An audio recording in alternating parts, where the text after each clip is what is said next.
পাহাড়ের চূড়া থেকে এবার রীতিমতো ধাক্কা মেরে ফেলে দিয়ে এবার আয়ুষ এবং কুসুমকে শেষ করে দেওয়ার পরিকল্পনা করলো মেঘা এবং দেবলীনা মিলে। হ্যাঁ বন্ধুরা, ভিডিওটা লাইকতে দেখতে থাকুন। যে মুহূর্তে কিনা দেবলীনা রেজর্ট থেকে হঠাৎ করে কুসুমকে গুম করে যখন কিনা পাহাড়ের চূড়ায় এনে গাছের ডালে বেঁধে রাখে চোখ বন্ধ করে, ঠিক সেই মুহূর্তে যখন কিনা মেঘাও আয়ুষকে সারপ্রাইজ দেওয়ার নাম করে যখন কিনা আয়ুষের চোখ বেঁধে আয়ুষকেও পাহাড়ের চূড়ায় নিয়ে এসে গাছের অন্য ডালে যখন কিনা চোখ বেঁধে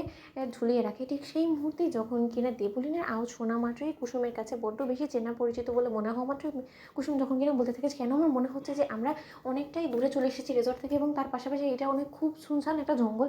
আপনি আমাকে কেন এখানে নিয়ে এসেছেন বলুন। ঠিক সেই মুহূর্তে আয়ুষ যখন বলতে থাকে যে কুসুম তুমি এখানে, তোমাকে তো আমি কোথাও খুঁজে পাচ্ছি না, তুমি হঠাৎ করে রেজর্ট থেকে কোথায় সেই নেশাগ্রস্ত অবস্থায় চলে গিয়েছিলে বলো তো। ঠিক সেই মুহূর্তে যখন কিনা কুসুম বলতে থাকে যে ছোটো সাহেব আমি স্বেচ্ছায় যাইনি, আমাকে রীতিমতো কেউ তুলিয়ে নিয়ে এসেছে এখানে। ঠিক সেই মুহূর্তে যখন কিনা আয়ুষ বলতে থাকে যে মেঘার তোমার সারপ্রাইজ দিতে কতক্ষণ লাগবে বলো তো, আমার এই হেয়ালিগুলো একদম পছন্দ হচ্ছে না। ঠিক সেই মুহূর্তে যখন কিনা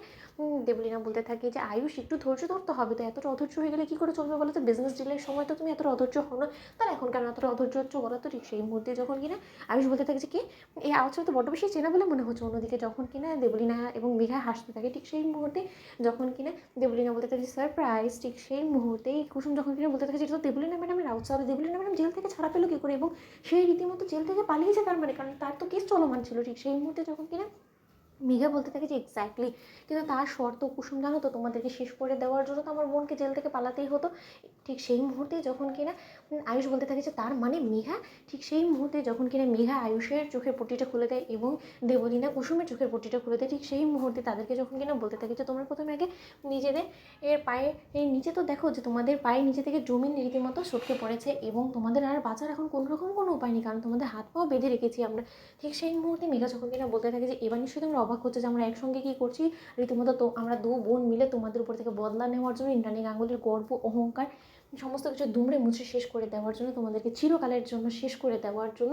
এখানে নিয়ে এসেছি তোমাদের সেই চন্দননগর থেকে এতটা দূরে। কারণ রীতিমতো আমার বোনের সঙ্গে দেবলীনার সঙ্গে যে পরিমাণ অন্যায় অবিচারগুলো তোমরা করেছো, দিনের পর দিন ওকে কাঁদিয়েছো, আমার মাসিকে কাঁদিয়েছো, এবং আমার মাসি আমার মায়ের মতন, এবং তার চোখের জল আমাকে